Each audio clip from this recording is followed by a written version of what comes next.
Be not afraid. What do you see?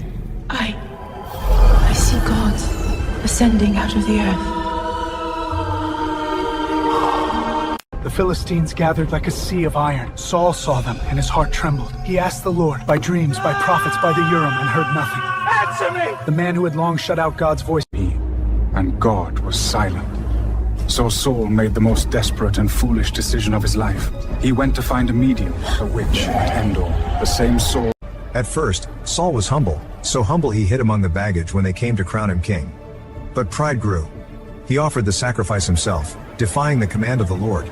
The Philistines assembled a vast army against Israel. Saul looked at them, terrified. He inquired of God, but God did not answer. Not by dreams, not by prophets, not by the Urim. Fear not, for the hand of Saul my father shall not find thee. Thou shalt be king over Israel, and I shall be next unto thee. And that also Saul my father knoweth. The throne was his by birthright. The kingdom was his by inheritance. The future was his by right.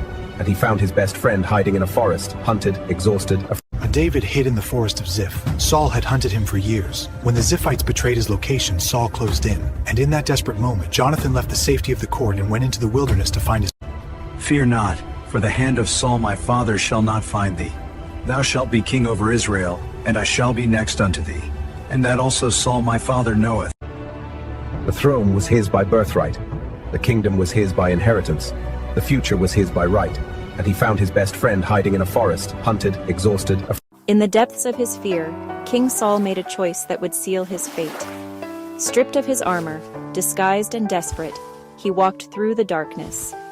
The Philistine army had gathered against Israel, and God had stopped answering Saul's prayers. So in his terror he sought answers in the forbidden place, Endor. Here lived a medium, a woman who spoke with the dead. "Bring up Samuel," Saul pleaded, his voice breaking with desperation.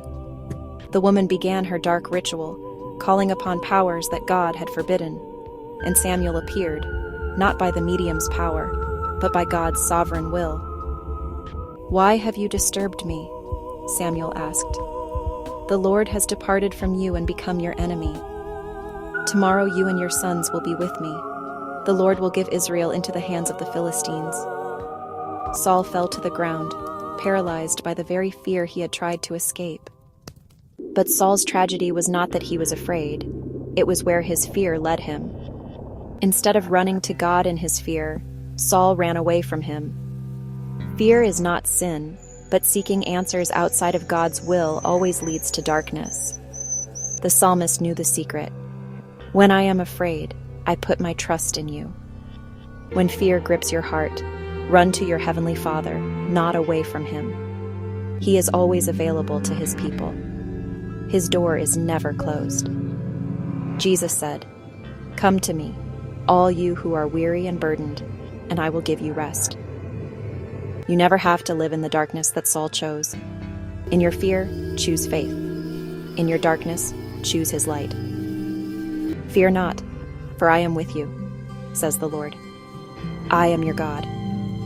This is our God, faithful, loving, and always near. Saul's story doesn't have to be yours. Every day you choose to encourage yourself in God instead of running to the darkness. You choose David's path over Saul's. Fear not. Choose the right fear. God is still